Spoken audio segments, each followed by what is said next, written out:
ಇವತ್ತು ನಮ್ಮ ಕರ್ನಾಟಕ ರಾಜ್ಯದ ಇತಿಹಾಸ ಪುಟಗಳಲ್ಲಿ ಉಳ್ಕೊಂಡಂಥ ಒಂದು ದಿನವನ್ನು ನೆನಪು ಮಾಡಬೇಕು. ಅದೇನು ಅಂದರೆ, ನಮ್ಮ ಕರ್ನಾಟಕ ರಾಜ್ಯದಲ್ಲಿ ಇಲ್ಲಿವರೆಗೂ ಸುಮಾರು 24 ಜನ ಮುಖ್ಯಮಂತ್ರಿಗಳಾಗಿ ಈ ರಾಜ್ಯವನ್ನು ಆಡಳಿತ ಮಾಡಿದಂಥದ್ದು.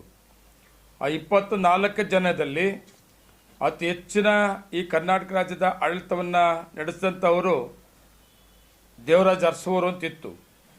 2789 ದಿನಗಳು, 7 ವರ್ಷ 239 ದಿನ, 7 ವರ್ಷ 239 ದಿನಗಳು ದೇವರಾಜ ಅರಸು ಆಡಳಿತ ಮಾಡಿದಂಥದ್ದು ಒಂದು ದಾಖಲೆಯ ದಿನ. ಇನ್ಯಾವುದೇ ಮುಖ್ಯಮಂತ್ರಿ ಕೂಡ ಇರಲಿಲ್ಲ.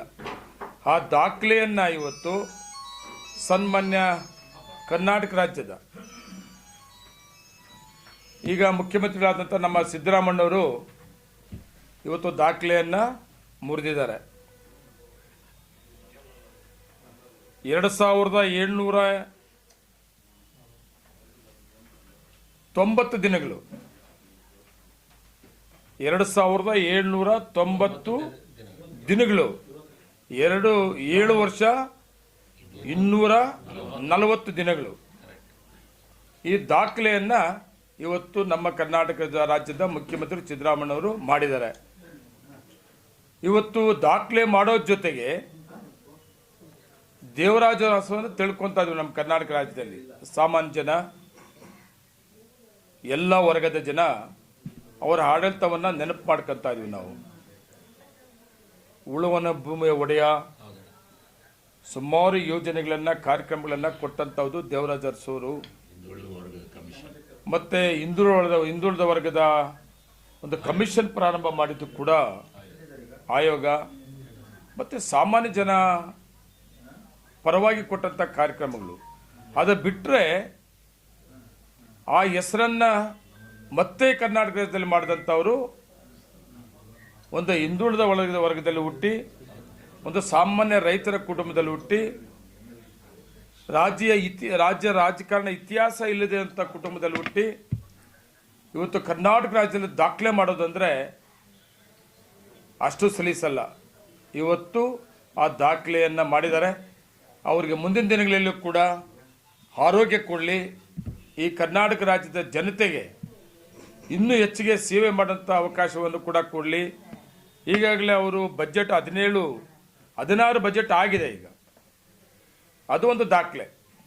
17ನೇ ಬಜೆಟ್ ಕೂಡ ಈಗ ಆಗ್ತದೆ. ಕರ್ನಾಟಕ ರಾಜ್ಯದಲ್ಲಿ ಯಾವುದೇ ಮುಖ್ಯಮಂತ್ರಿ ಆಗಿರ್ಬೋದು, ಯಾವುದೇ ಫೈನಾನ್ಸ್ ಮಂತ್ರಿ ಆಗಿರ್ಬೋದು, ಇಷ್ಟು ಬಜೆಟ್ಗಳನ್ನು ಮಾಡಿದ ಸಹಿತ ಇರಲಿಲ್ಲ.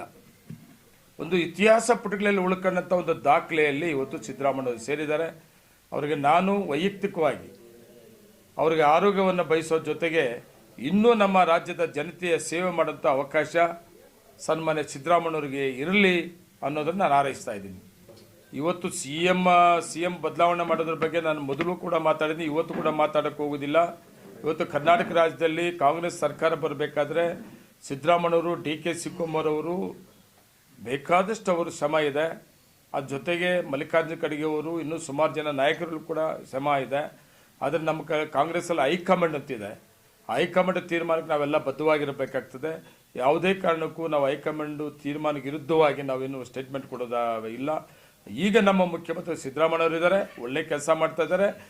ಈಗ 2ನೇ ಅವಧಿಗೆ ಮುಖ್ಯಮಂತ್ರಿ ಆದಮೇಲೆ ಒಂದು ದಾಖಲೆ 5 ಗ್ಯಾರಂಟಿಗಳನ್ನು ಸಾಮಾನ್ಯ ಜನ ಬಡವರು ಕೊಟ್ಟಿದ್ದು ಕೂಡ ನಾವು ನೆನಪು ಮಾಡ್ಕೊಬೇಕಾಗ್ತದೆ.